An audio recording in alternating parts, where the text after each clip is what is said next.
Trump isn't happy with Jerome Powell. He didn't get the symbolic soundbite that he was looking for. And he's taking this America First thing really, really seriously. So he felt, I think, disappointed by the speech, the FOMC meeting minutes that Jerome Powell delivered. Now, in my personal opinion, I think Jerome actually did quite well in not making it sound too bad. I think things are a little bit worse than he portrayed, and he sort of softly laid things out. He probably had some advice from some people knowing what they're dealing with in the new administration. So he kind of delivered it in a little bit softer way than he would have maybe intended to originally or would have done. I don't think that Trump was happy. If you look at all the other things that he's doing, right? If you look at the border, he's made some extremely symbolic moves. Now, deporting people in military flights, man, that's a microscopic drop in the ocean. That's not even a pin. That's like a tiny little speck of sand in the ocean of people that are pouring into the United States or were pouring into the United States. But it's a very, very effective symbol because it's had a psychological impact on the people who would intentionally or intend to migrate to the United States. So if you look at the inflows into the border, across the border rather, they've basically, the inflows have plummeted for two reasons. There has been attacked from two different angles. Psychologically speaking, people now don't think it's a friendly environment to migrate to the United States. So people who would migrate there for economic purposes, greener pastures and all that sort of stuff, are now thinking twice. Also, there's more enforcement, so people are being stopped and basically sent back and stuff, as opposed to catch and release or whatever they had before. So it's had a massive effect, and a lot of it is to do with symbolism. Make a big gesture. Colombia tried to turn them back. He slapped them with, is it tariffs or whatever, And he basically is just making these massive moves, and he's making these massive statements, right? Yeah, it's all about the statement. So in actual numbers, sending people back in planes doesn't actually reduce anything. I mean, that's very, very expensive, if anything, right? If you want to do mass deportations, you probably want to use ships rather than airplanes, right? So I don't want to give him any ideas, but that's a more efficient way of doing it. But it doesn't have the same big statement as having a military flight and have everything on, have everything on media, social media, on the media, the image, the graphic of people being marched into the back of a military jet. There's just a big psychological effect that has, and that has achieved its purpose, right? Also, if you look at the dealings with Europe and, the big statements he made with the social issues, again, it's all about the statements, right? He's going to get lawsuits all over the place. There's going to be immigration lawsuits. There are already. There's going to be social lawsuits regarding, the LGBT and all that sort of stuff. And those lawsuits already, they're coming in hard and fast. We also have, big lawsuits already brewing concerning his involvement with crypto, right? So you have his fund and the political donations from, Ripple and the others, right? So there's a lot of push by the House Democrats to probe that. And also, unfortunately, there's opposition from our own, the maximalists of Bitcoin, also pushing for some kind of probe. So the libertarian Bitcoin maximalists are apparently looking to work with the government. Isn't that a thing? Anyway, so the whole point is this whole America First thing is being taken very, very seriously. And as you heard from Brad Garlinghouse, yes, indeed, XRP will be included in the strategic hoard.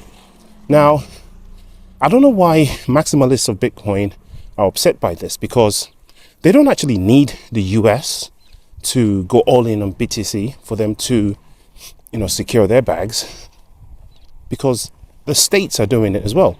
So even though on the national level, it might be reduced because, as a matter of national security, they're diversifying and they're picking US-based projects, right? Which is perfectly fine, which is to be expected. But states, individual states, Texas and others, Utah, I think is another one, are, looking to get their own strategic hoards. Like the way the government works in the United States, there's the federal government and then there's the state government, and they do things sometimes separately. They have their own banks, they have their own different laws, they have their own financial setup, and apparently they have their own strategic hoards, to deal with state issues. So, and if you look at the size of the states in America, they're so big in terms of the economy that they're the size of countries. So a state like Texas, economically speaking, is one of the top 10 countries in the world. Just that state. California is another one. These are massive economies, right? And if they have enough money to hoard more BTC than actual countries in other, on other continents, right? By the way, look at this absolutely insane weather we're having here in the UK. Blue skies. Look at how blue that is. Kind of dressed to match. Anyway, so guys, I think that we have stepped into alt season finally. I think that BTC itself doesn't have that much to go now. I think a maximum of a 50% pump I think is left this year for BTC, but for altcoins, man, the sky's the limit. And for America based tokens, like of which XRP is king, I think the sky is the limit. The blue skies are the limit. So again, not financial advice, your own research. As I've said before, I have adjusted my portfolio to match the new scenario, the new environment that we're working with.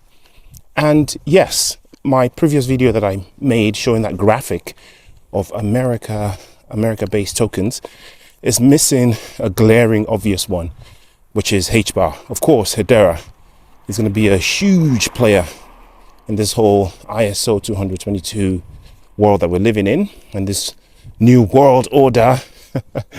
So yeah, HBAR definitely.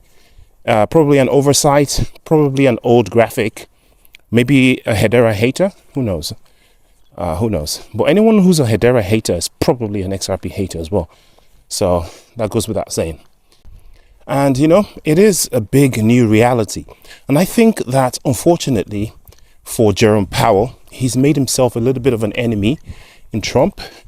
And, in the last administration, in his last term, he had characters like AOC, and he was fighting against, leftist ideas of things like the Green New Deal and all that sort of stuff. And I think the new protagonist to the Trump administration this time is the economy, and the big figures of the economy are obviously the Federal Reserve. And I think we're going to hear back very, very soon. I think Trump has taken this personally because he didn't get, he would have liked to have seen a rate cut of some kind, even like the tiniest amount, so he can say, look, because he did mention in his inaugural speech that bringing inflation down was one of his prime targets, right? So even more than immigration, I think he was going to tackle the economy because, he made a big show of that. And for Jerome Powell to come here and say, well, actually, we're not going to cut as much as we said we were going to, be lackluster about it. He didn't get the big sort of, hey, see, he didn't get the tick in the box, and he's made a big enemy. Now, of course, the Federal Reserve is a private, unelected organization, and Jerome Powell doesn't work under Trump. But, the White House has a lot of power, and they have a lot of things that they can do in the background. So watch that space. I wouldn't say Jerome Powell was very, very safe in his position at the moment, unless, of course, they scramble and do something a little bit more dovish. Who knows? Just watch that space. In the meantime, I continue to stack a bit of XRP. Bro, I'm out of breath today. I'm really going really fast up the hill. You guys can't see it because I'm very smooth with it. And it's a beautiful day. So I'm going to do a very long walk today. People do think I'm a little bit mad holding my phone up and talking like this, but I'm used to it now. Wow, look at this beautiful weather. Anyhow, not financial advice. Do your own research. I'll see you in the next one.